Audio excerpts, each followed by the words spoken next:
नमस्कार। जय जय श्री सीताराम। श्री गरुड़ पुराण सारोद्धार अध्याय 11। इस अध्याय में दशगात्र विधान के बारे में बृहद वर्णन दिया गया है। तो आइए मित्रों, सुनते हैं और देखते हैं श्री गरुड़ पुराण सारोद्धार अध्याय 11। श्री कृष्ण गोविंद हरे मुरारे, हे नाथ नारायण वासुदेव। श्री गरुड़ जी बोले, हे केशव, आप दशगात्र विधि के संबंध में बताइए। इसके करने से कौन सा पुण्य प्राप्त होता है और पुत्र के अभाव में इसको किसे करना चाहिए। श्री भगवान बोले, हे तार्क्ष, अब मैं दशगात्र विधि को तुमसे कहता हूँ, जिसको धारण करने से सतपुत्र पितृ ऋण से मुक्त हो जाता है। पुत्र पिता के मरने पर शोक का परित्याग करके धैर्य धारण कर सात्विक भाव से समन्वित होकर पिता का पिंड दान आदि कर्म करें। उसे अश्रुपात नहीं करना चाहिए, क्योंकि बांधवों के द्वारा किए गए अश्रुपात्र और श्लेष्मपात को विवश होकर पिता रूपी प्रेत पान करता है। इसीलिए समय निरर्थक शोक करके रोना नहीं चाहिए। यदि मनुष्य हजारों वर्ष रात दिन शोक करता रहे तो भी प्राणी कहीं भी दिखाई नहीं पड़ सकता। जिसकी उत्पत्ति हुई है उसकी मृत्यु सुनिश्चित है, और जिसकी मृत्यु हुई है उसका जन्म भी निश्चित है। इसलिए बुद्धिमान को इस अवश्यंभावी जन्म मृत्यु के विषय में शोक नहीं करना चाहिए। ऐसा कोई दैवी अथवा मानवीय उपाय नहीं है जिसके द्वारा मृत्यु को प्राप्त हुआ व्यक्ति पुनः यहाँ वापिस आ सके। अवश्यंभावी भावों का प्रतिकार यदि संभव होता तो नल राम और युधिष्ठिर महाराज आज दुख न प्राप्त करते। इस जगत में सदा के लिए किसी का भी व्यक्ति के साथ रहना संभव नहीं है। जब अपने शरीर के साथ ही जीवात्मा का सार्वकालिक संबंध नहीं है तो फिर अन्य जनों के आत्यंतिक सहवास की तो बात ही क्या। जिस प्रकार कोई पथिक छाया का आश्रय लेके विश्राम करता है और विश्राम करके पुनः चला जाता है, उसी प्रकार प्राणी का संसार में परस्पर मिलन होता है और पुनः प्रारब्ध के कर्मों को भोगकर वह अपने गंतव्य को चला जाता है। प्रातः काल जो भोज्य पदार्थ बनाया जाता है वह सायंकाल नष्ट हो जाता है। ऐसे नष्ट होने वाले अन्न के रस से पुष्ट होने वाले शरीर की नित्यता की कथा ही क्या। पितृमरण से होने वाले दुख के लिए यह पूर्वोक्त विचार औषध स्वरूप है। अतः इसका सम्यक चिंतन करके अज्ञान से होने वाले शोक का परित्याग कर पुत्र को अपने पिता की क्रिया करनी चाहिए। पुत्र के अभाव में पत्नी को और पत्नी के अभाव में सहोदर भाई को तथा सहोदर भाई के अभाव में ब्राह्मण की क्रिया करके उसके शिष्य को ब्राह्मण की क्रिया उसके शिष्य को अथवा किसी सपिंडी व्यक्ति को करनी चाहिए।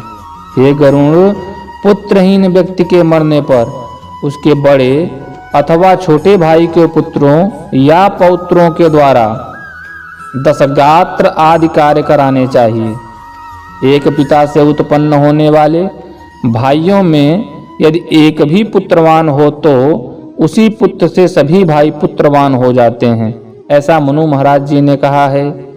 यदि एक पुरुष की बहुत सी पत्नियों में कोई एक पुत्रवती हो जाए तो उस एक ही पुत्र से वे सभी पुत्रवती हो जाती हैं। सभी भाई पुत्रहीन हो तो उनका मित्र पिंडदान करे, अथवा सभी के अभाव में पुरोहित को ही क्रिया करनी चाहिए।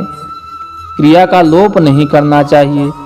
यदि कोई स्त्री अथवा पुरुष अपने इष्ट मित्र की और्ध्वदैहिक क्रिया करता है तो अनाथ प्रेत का संस्कार करने से उसे कोटि यज्ञ का फल प्राप्त होता है। हे खग, पिता का दशगात्रादि कर्म पुत्र को करना चाहिए, किंतु यदि ज्येष्ठ पुत्र की मृत्यु हो जाए तो अति स्नेह होने पर भी पिता उसकी दशगात्रादि क्रिया न करे। बहुत से पुत्रों के रहने पर भी दशगात्र सपिंडन तथा अन्य खोड़स श्राद्ध एक ही पुत्र को करना चाहिए। पैतृक संपत्ति का बंटवारा हो जाने पर दशगात्र सपिंडन और खोड़स श्राद्ध एक को ही करना चाहिए, किंतु सांवत्सरिक आदि श्राद्धों को विभक्त पुत्र अलग अलग करें। इसीलिए ज्येष्ठ पुत्र को एक समय भोजन, भूम पर शयन तथा ब्रह्मचर्य धारण करके पवित्र होकर भक्ति भाव से दशगात्र और श्राद्ध विधान करने चाहिए। पृथ्वी की 7 बार परिक्रमा करने से जो फल प्राप्त होता है वही फल माता पिता की क्रिया करके पुत्र को प्राप्त होता है। दशगात्र से लेकर वार्षिक श्राद्ध पर्यंत पिता की श्राद्ध क्रिया करने वाला पुत्र गया श्राद्ध का फल प्राप्त करता है। कूप, तालाब, बगीचा, तीर्थ अथवा देवालय के प्रांगण में जाकर मध्यम याम अर्थात मध्याह्न काल में बिना मंत्र के स्नान करना चाहिए। पवित्र होकर वृक्ष के मूल में दक्षिणाभिमुख होकर वेदी बनाकर उसे गोबर से लीपें। उस वेदी के पत्ते पर कुश से बने हुए दर्भमय ब्राह्मण को स्थापित करके पाद्य आदि से उनका पूजन करें और अतसी पुष्पसंकासम पीतवासस समुच्यतम ये नमस्यन्ति गोविंदम न तेषाम विद्यते भयम इत्यादि मंत्रों से उसे प्रणाम करें। इसके पश्चात उसके आगे पिंड प्रदान करने के लिए कुश का आसन रखकर उसके ऊपर नाम गोत्र का उच्चारण करते हुए पके हुए चावल अथवा जौ की पीठी से बने हुए पिंड को प्रदान करना चाहिए। उसीर, खस, चंदन और भृंगराज का पुष्प निवेदित करें। धूप, दीप, नैवेद्य, मुखवास, तांबूल, पान तथा दक्षिणा समर्पित करें। तदंतर काकान्न, दूध और जल से परिपूर्ण पात्र तथा वर्धमान वृद्धि कम से दी जाने वाले जलांजलि प्रदान करते हुए यह कहें कि अमुक नाम के प्रेत के लिए मेरे द्वारा प्रदत्त यह पिंडादि सामग्री प्राप्त हो। अन्न, वस्त्र, जल द्रव्य अथवा अन्य जो भी वस्तु प्रेत शब्द का उच्चारण करके मृत प्राणी को दी जाती है उससे उसे अनंत फल प्राप्त होता है, अक्षय तृप्ति प्राप्त होती है। इसीलिए प्रथम दिन से लेकर सपिंडीकरण के पूर्व स्त्री और पुरुष के लिए प्रेत शब्द का उच्चारण करना चाहिए। पहले दिन विधि पूर्वक जिस अन्न का पिंड दिया जाता है उसी अन्न से विधि पूर्वक 9 दिन तक पिंडदान करना चाहिए। 9वें दिन सभी सपिंडी जनों को मृत प्राणी के स्वर्ग की कामना से तैलाभ्यंग करना चाहिए और घर के बाहर स्नान करके दूब एवं लाजा अर्थात लावा लेकर स्त्रियों को आगे करके मृत प्राणी के घर जाकर उससे कहें कि दुर्वा के समान आपके कुल की वृद्धि हो तथा लावा के समान आपका कुल विकसित हो। ऐसा कह के दुर्वा समन्वित लावा को उसके घर में चारों ओर बिखेर दें। हे खगेश्वर, 10वें दिन मांस से पिंडदान करना चाहिए, किंतु कलयुग में मांस के पिंडदान शास्त्रतः निषिद्ध होने के कारण उड़द से पिंडदान करना चाहिए। 10वें दिन क्षौर कर्म और बंधु बांधवों को मुंडन कराना चाहिए। क्रिया करने वाले पुत्र को भी पुनः मुंडन कराना चाहिए।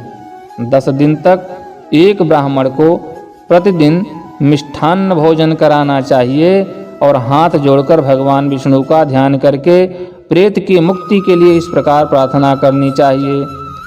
अतसी के फूल के समान कांति वाले पीतवस्त्र धारण करने वाले अच्युत भगवान गोविंद को जो प्रणाम करते हैं उन्हें कोई भय नहीं होता। हे आदि अंत से रहित शंख चक्र और गदा धारण करने वाले अविनाशी तथा कमल के समान नेत्र वाले देव विष्णु, आप प्रेत को मोक्ष प्रदान करने वाले हो। इस प्रकार प्रतिदिन श्राद्ध के अंत में यह प्रार्थना पढ़नी चाहिए। तदंतर स्नान करके घर जाकर गोग्रास देने के उपरांत भोजन करना चाहिए। इस प्रकार गरुड़ पुराण के अंतर्गत सारोद्धार में दशगात्र विधि निरूपण नामक 11वां अध्याय पूर्ण हुआ। श्री कृष्ण गोविंद हरे मुरारे हे नाथ नारायण वासुदेव। तो मित्रों, आपको यह कथा कैसी लगी कमेंट करके बताइएगा। साथ ही साथ अपने इष्ट मित्रों को भी इसको साझा कीजिएगा, ताकि उनके यहाँ भी अगर ऐसे पितृयज्ञ हों तो वे इसका अनुष्ठान विधि विधान से कर सकें, ताकि हमारे पितरों को ऊर्ध्वगति प्राप्त हो सके, जिसके कारण वे इतने समर्थवान हो जाएं कि उनकी आशीष से हमारे घर में सुख शांति समृद्धि ऐश्वर्य आदि बनी रहे। इस वीडियो को पूरा देखने के लिए आप सभी को हृदय से धन्यवाद। नमस्कार। जय जय श्री सीताराम।